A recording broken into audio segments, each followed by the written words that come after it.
अध्याय सुन रहे हैं और 7वें अध्याय का कल आपने 12वें श्लोक तक सुना था। और 12वें श्लोक में भगवान ने कहा था कि और भी जो सतोगुण से उत्पन्न होने वाले भाव हैं और जो रजोगुण से तथा तमोगुण से होने वाले भाव हैं उन सबको तो मुझसे ही होने वाले जान, उन सबको मुझसे होने वाले जान, ऐसा जान। परंतु वास्तव में उनमें मैं और वे मुझ में नहीं है वास्तव में। तो फिर एक बात बताओ, जिस चीज में अस्तित्व ना हो, जल में रस ना हो, भोजन में नमक ना हो और गन्ने में मिठास ना हो, भोजन नमक में खारापन ना हो, उसकी कोई कीमत है? फिर देखो यहाँ भगवान कह रहे हैं ये सारे भाव मुझसे मतलब सब मेरे द्वारा ही हो रहे हैं, लेकिन वास्तविक स्थिति में अगर मूल में देखोगे तो उनमें मैं और वो मुझ में नहीं है, तो उनका कोई महत्व हुआ? किसी भी क्रिया का कोई महत्व नहीं हुआ अगर सच्ची बात सोचो। फिर महत्व किसका है? मैं तो हूं ना, और मैं ही सत्य हूं। मैंने इनको जब तक महत्व दे रखा है तब ये महत्वशाली बने हुए थे, इनका अपना कोई महत्व नहीं। मैं जब तक इनको महत्व दिए रखूंगा, इनको स्वीकार किए रखूंगा, इनके दुख सुख को अपने में आरोपित किए रखूंगा, तब तक ये प्रभावशाली दुख सुख देखते हुए दिख रहे हैं। हकीकत क्या हुई कि आधार मूल के रूप में इनके अंदर कुछ नहीं। फिर क्या है? यूं ही दुनिया में खेल के लिए अज्ञानता में आकर बनाए हुए भाव है, आपस में सब एक दूसरे में क्रिया करते हुए दिखाई दे रहे हैं। पर कब ऐसा कब होगा? जब आप इस बात को अच्छे से समझ लोगे कि बस मैं हूं तो ये है, इनका महत्व दिख रहा है। जिस दिन मैंने हटाया, जमीन पर मकान टिका है। मकान कितनी मंजिल चढ़ गया, ईंट पत्थर सीमेंट सब लगा, डिजाइन सब बने, लेकिन पृथ्वी निकाल दो। फिर देखो आप मनाओ खैर कि मैंने तो 2 करोड़ लगाए हैं इसकी फिनिशिंग पे, मैंने तो इसके डेकोरेट इतने अच्छे से किया, इसको ये करा ये करा, बोले किया, इसका मूल खिसक गया। जानते हो ना ये बात? तो बस ऐसा ही है। भगवान खुद कह रहे हैं वास्तव में उनमें मैं और वो मुझ में नहीं है। फिर कैसे खड़े हैं? बोले सिर्फ कल्पना से और संकल्प से कि करी कल्पना हुआ पसारा, ये सब खेल हमारा है, खेल खिलाड़ी कभी न होता देखा खूब विचारा है। खेल तो है पर खिलाड़ी नहीं है वो। खेल करने वाला जो खिलाड़ी है सिर्फ उसके संकल्प मात्र का और उसकी कल्पना मात्र का खेल। और ये बात जचती नहीं। जिसकी जच जाती है और जिसको जच जाती है, जिसकी जच जाए और जिसको जच जाए उसका कल्याण हो जाता है। और जब तक नहीं जचती तब तक सही बात भी आप उसका लाभ नहीं ले सकते। बात तो सही है पर आपको उसका लाभ नहीं हो रहा। क्यों नहीं हो रहा? क्योंकि आपको जच नहीं रही। आपको जच क्या रहा है? खेल। खेल कैसा लग रहा है? सत्य। खेल में क्या मिल रहा है? रस। रस किस चीज से मिल रहा है? अपनी इच्छा से। उस इच्छा का परिणाम आपको रस मिला, आप उससे बंध गए। इसीलिए कहा सारा खेल संकल्प का है और संकल्प में मिली हुई है वासनाएं। और वासनाएं क्या थी? पहले देखी थी, देख करके उन्हें पाने की इच्छा हुई, इच्छा पूरी नहीं हुई तो उनको अंदर बिठा लिया और बैठी हुई रही हुई इच्छाओं का नाम वासना कहलाया। अब उसी वासना के तहत ये संसार हमें अपने तरीके से दिख रहा है कुछ नहीं, है कुछ नहीं। ध्यान रखो भगवान ने डिक्लेयर किया है इसे, उसको सुना है कुछ नहीं। नजर आए तेरी नजर का नजारा, यथा स्वप्न तुल्य ये संसार सारा तू सपने में यूं ही सुखी दुखी हो रहा है, न कुछ हुआ था न कुछ हो रहा। बस देखो हमारे वेदांती महापुरुषों की रहस्य कैसे भजनों की लाइन में ही अर्थ निकाल निकाल के हमारे सामने गाने के लिए भी रस भी दे दिया और अर्थ भी दे दिया। फिर भी हम सोचते हैं ये भजन सिर्फ गाने के लिए, भजन गाने के लिए नहीं है, ये उस सत्य को स्वीकार करके उसका रस लेते लेते गुनगुनाने के लिए है, मस्ती में आने के लिए है।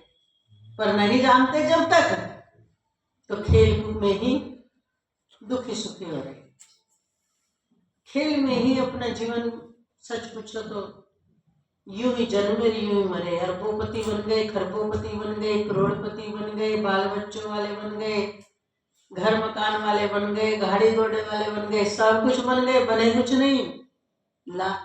दिमाग में और नई चीजें, और देखो कितने % दुनिया दुखी है इस खेल में, सारी दुखी है। जो इस खेल के चक्कर में पड़ा वही दुखी है, जो इस खेल को खेला पर स्वयं में रहा सुखी है। मुझसे खेल है, मैं इनमें इस खेल में नहीं हूं, मुझसे खेल तो है पर खेल से मैं नहीं हूं, ना मेरा अंदर खेल का कोई प्रभाव है, बस खेल है। अब ऐसा किसकी समझ में आया? जो उस खेल के मूल में घुसा और खेल के मूल में घुसकर क्या देखा, अरे मैं ही था, खेल तो कुछ था ही नहीं। उसी दिन खेल आपकी मुट्ठी में आ गया, और उससे पहले खेल क्या है? खेल की मुट्ठी में आप अपना, आपके द्वारा खेल, आपकी रचना, और फिर भी आप उसकी मुट्ठी में आ गए। जड़ ने चेतन को पकड़ लिया, ये तो वही हो गया कि जड़ ने चेतन को पकड़ लिया।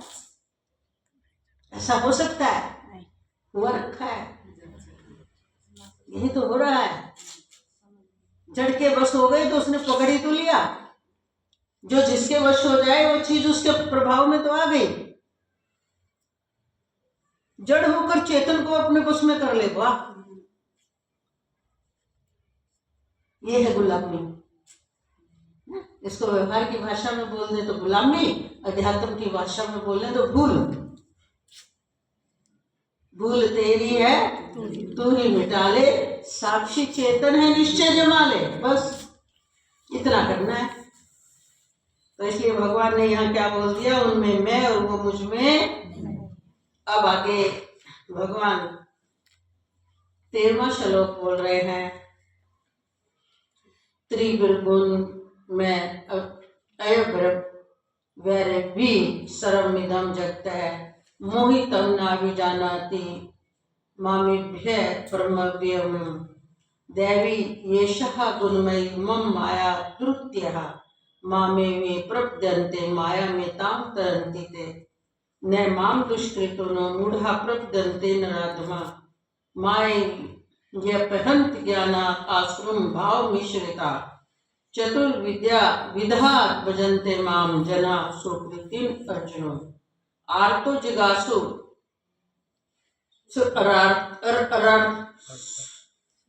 जिगासु अरार्थी ज्ञानी च भर्तृशवः, तेषां ज्ञानी नित्य युक्त है, एक भक्ति विशिष्यते, प्रिय गे ज्ञानिन्योप्य त्यर्थमहं स च मम प्रिय।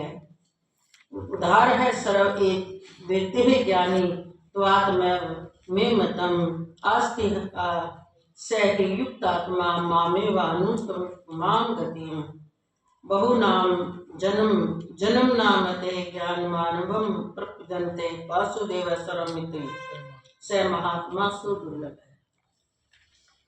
क्या कह रहे हैं अब आगे भगवान 13वें श्लोक में, कि गुणों के कार्य रूप सात्विक, राजस और तामस, इन तीनों प्रकार के भाव से ये सारा संसार, और संसार का असली अर्थ होता है संस्कार।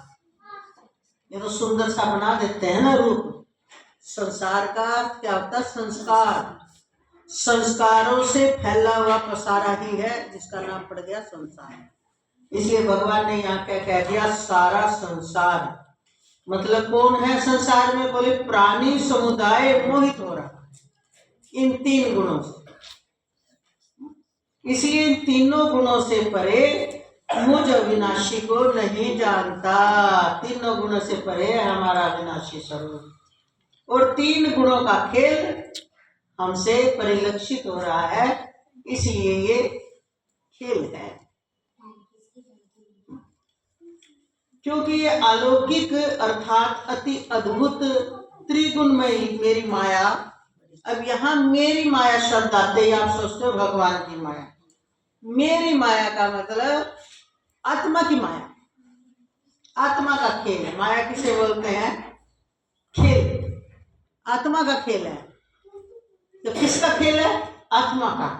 इस आत्मा का खेल बोले खेल जरूर है, बड़ा दुस्तर है इससे बाहर निकलना। जबकि खेल मेरा ही है, यानी आत्मा का ही है, पर दुस्तर है। फंसने के बाद जैसे लगता है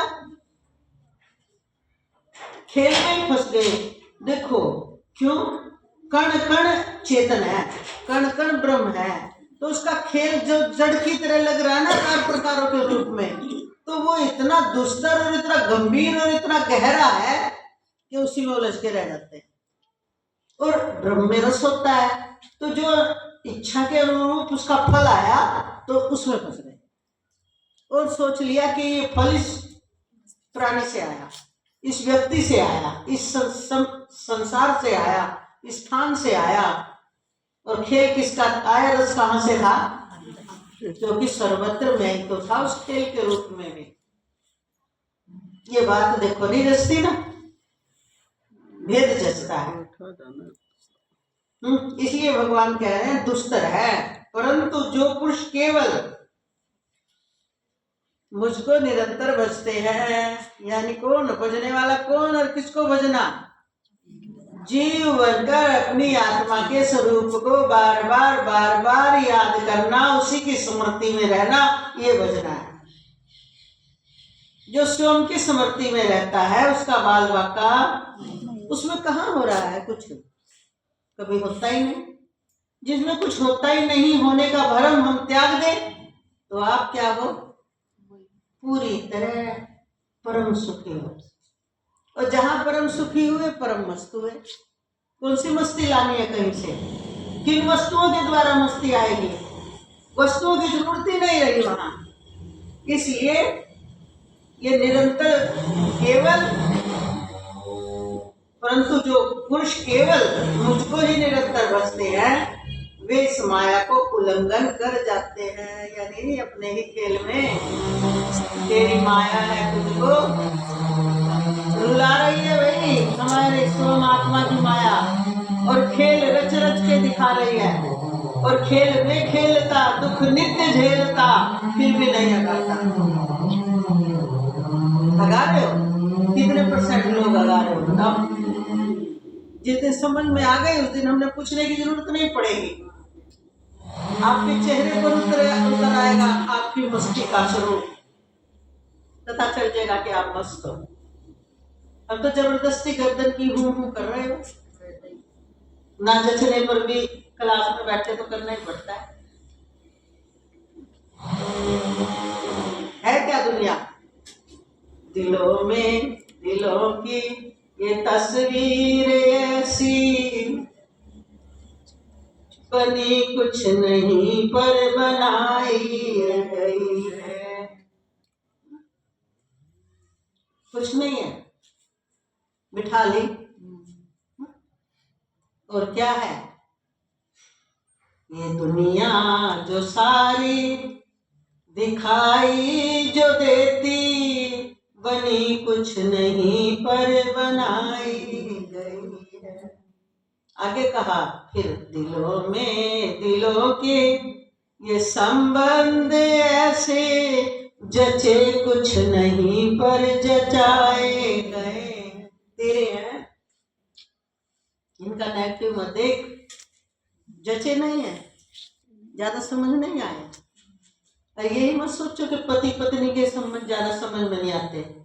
माँ बेटे के नहीं आते, पिता पुत्र के नहीं आते, सास बहू के बनकर नहीं आते, नहीं मिले विचार, मिले कुछ नहीं, पर कहा तेरे हैं, मिलाकर चल, इसलिए जचे कुछ नहीं, पर वो जिसने जचा लिए उसने निभा दिया, जिसने नहीं जचाए वो सारी जिंदगी रोता रहा।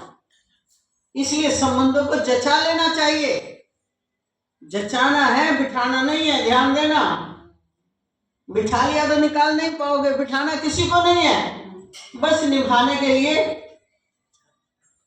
अरे एक 9 नंबर की आ गई चप्पल, एक आ गई 10 नंबर की, जची तो नहीं, पहन लो, कोई फर्क नहीं, थोड़ा काम तो चलाई देगी, पले ना है? बस ऐसी है ये दुनिया, बनी कुछ नहीं पर बनाई तो कुछ नहीं है ये दुनिया। जितनी बिठानी नहीं है, फिर याद रखना, जचा लो, बस जच रही है, गुजारना है ना टाइम, जच रही, टाइम गुजारो और निकल जाओ यहाँ से। कहाँ? अपने मूल अस्थिर तत्व में बैठ जाओ, सारी वृत्तियों को विश्राम दे दो, कार्य के लिए बाहर निकालो, अंदर शांत हो जाओ। ऐसा करने का अभ्यास बनाना ही ब्रह्म अभ्यास है। अध्यात्म के लिए साधना सबसे बड़ी है ये। बाकी के करने कराने के चक्कर में कभी भी नहीं मिटोगे, और जच जाएगी। अब वो करने कराने का चक्कर बैठ जाएगा दिमाग में। पहले तो किया, पहले माला रटी, रटने का अभ्यास किया, रटते थे, आलस आता था।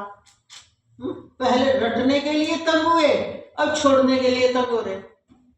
देखो, अब कोई कहता है छोड़ दो, माला का काम पूरा हुआ, अब आगे बढ़ो, कहते आप अभ्यास पड़ गया, माला छोड़े बिना तो मैं, माला किए बिना तो मैं भोजन भी नहीं कर सकता।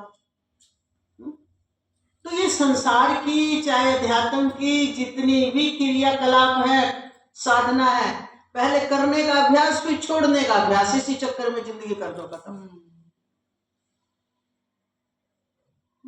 बूढ़ा हो गया शरीर, ठंड लगने का डर है, पर छूटता नहीं। बोले एक लोटा जल का जब तक मैं पीपल को नहीं सींच दूं, अरे भाई बूढ़ा हो गया, ठंड लग जाती है, बीपी बढ़ जाता है। बोले छूटता नहीं, क्या करूं, पता तो मुझे भी है। पहले कहते भाई मंदिर जाया कर, बच्चों को बोलते हैं ना मंदिर जाया करो, मंदिर जाया करो। अब उनको अभ्यास नहीं है, अब उनको टॉफी का लोभ देकर, उनके मन पसंद का भोजन बनाकर उनको आप वो अभ्यास करवा रहे। और वही अभ्यास करते करते कितना लंबा हुआ, बुढ़ापे में कह रहे शरीर नहीं रहा, छोड़ दो।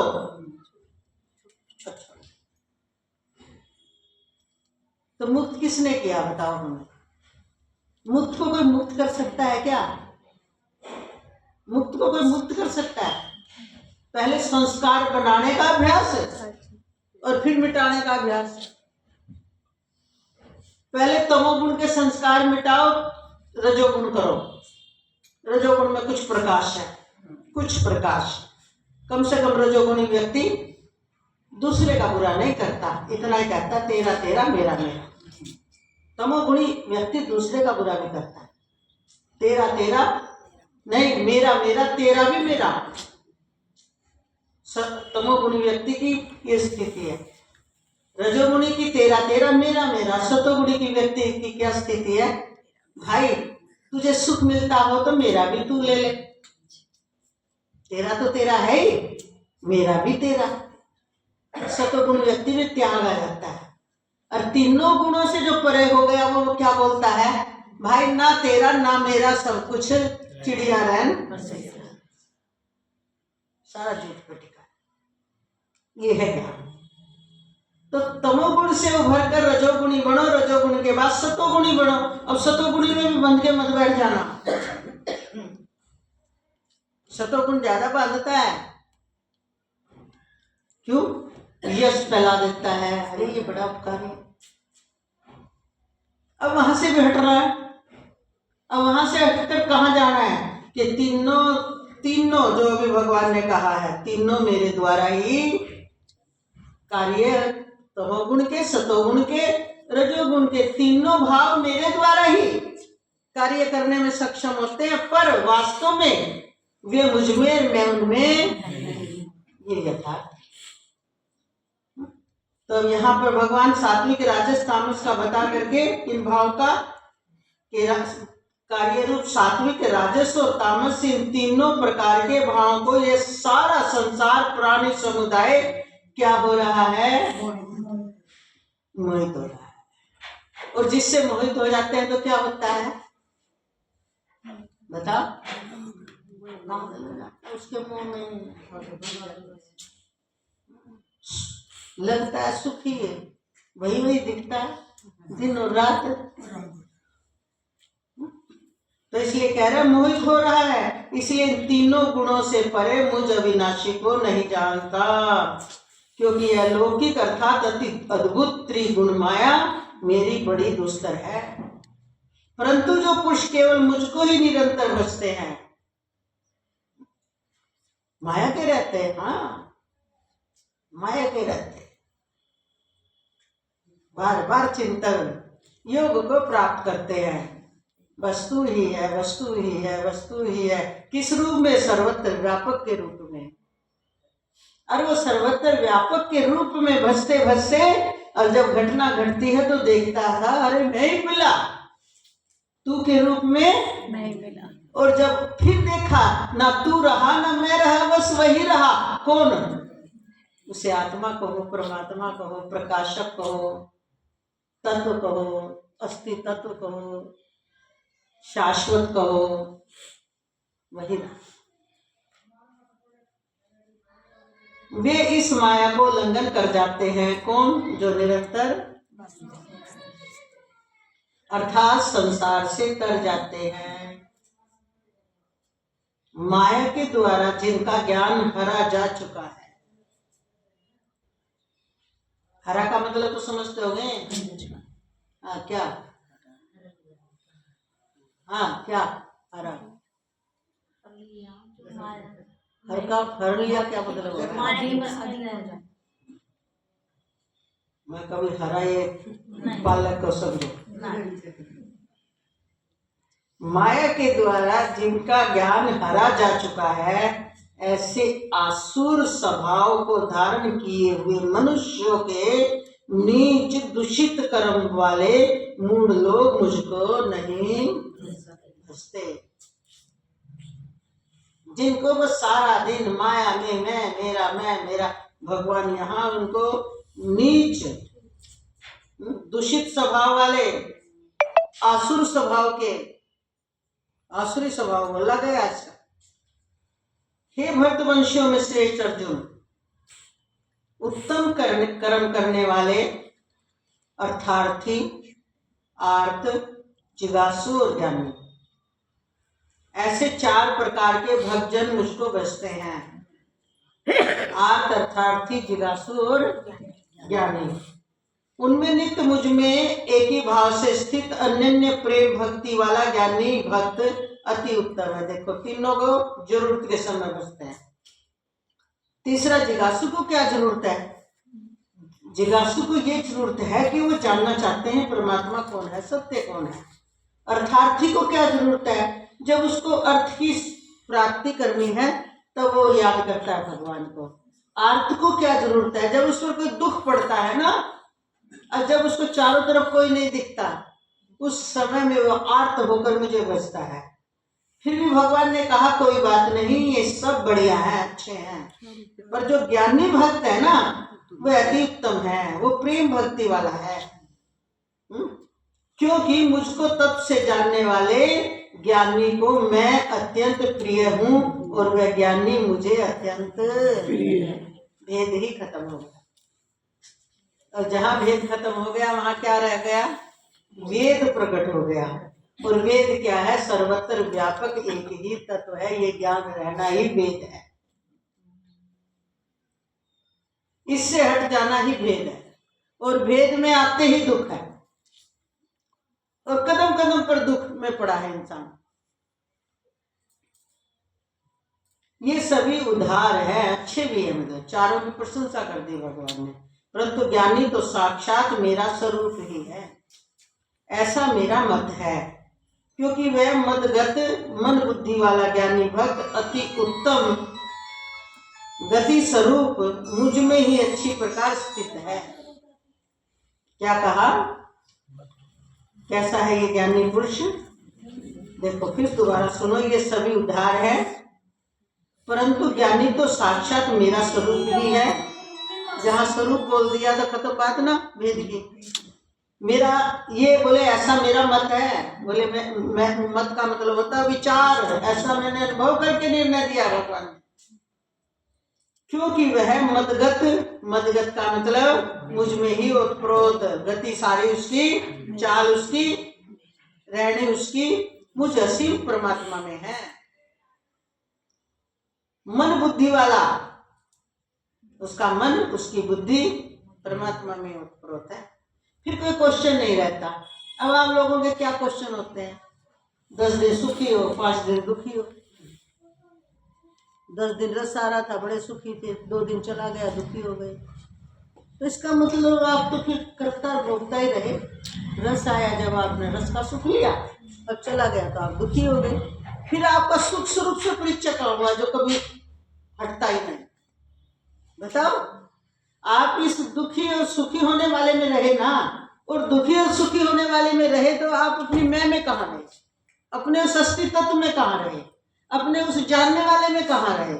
उसको तो ये छू भी नहीं सकते, उसमें तो परिवर्तन होता ही नहीं। तो ये है ना, ये भाव का खेल था। वो किसी कारण से भाव इधर उधर हुआ, हिला, और आप दुखी हो गए। फिर आ गया तो फिर हंस पड़े, आ गया। तो इसलिए क्या कह रहे हैं? मन बुद्धि वाला ज्ञानी भक्त अति उत्तम गति स्वरूप मुझ में ही अच्छी प्रकार स्थित है। अच्छी प्रकार क्यों कह दिया? बोले उसकी उससे बाहर वृत्ति ही नहीं जाती। जागते, खाते, सोते, पहनते, सारा व्यवहार करते, बोलते, हंसते, अब कल्पना खत्म हो गई। संसारिक पदार्थों के लिए भजने वाला, ये उनका दिया है ना, अर्थार्थी का।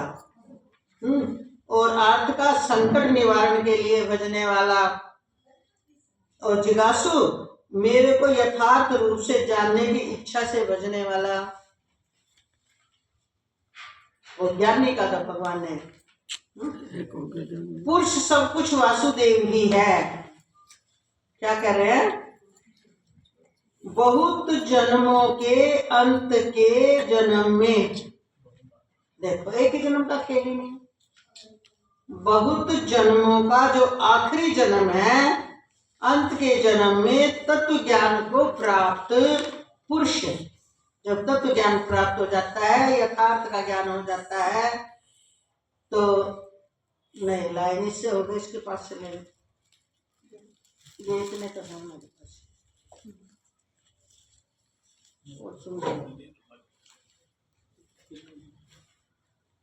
सब कुछ वासुदेव ही है, इस प्रकार मुझको बचता है वह महात्मा अत्यंत दुर्लभ है, अत्यंत दुर्लभ।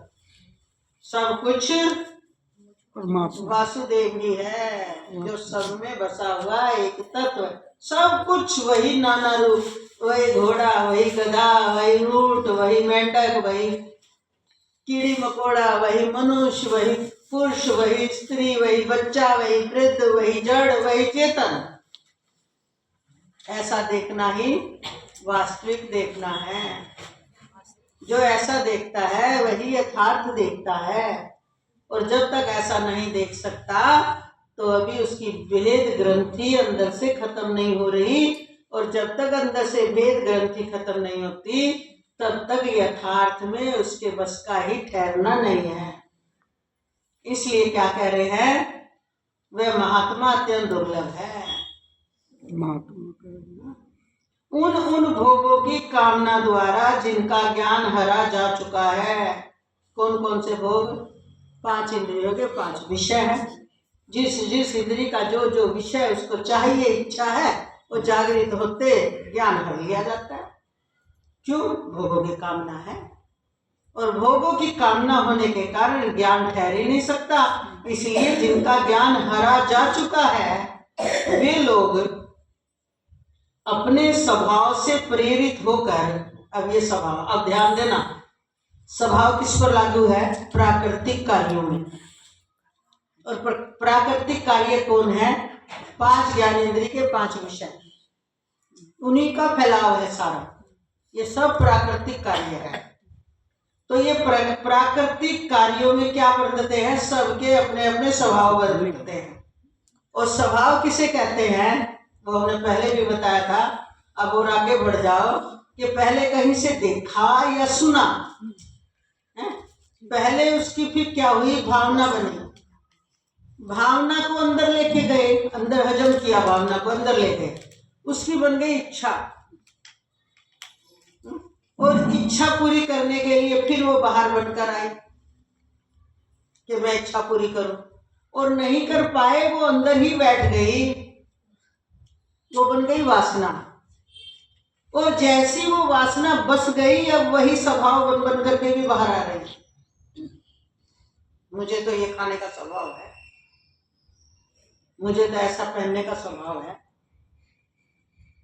मुझे तो ये चीज पसंद है, मेरा स्वभाव है। हम स्वभाव स्वभाव बोलते हैं। देखो आ रही ना समझ में?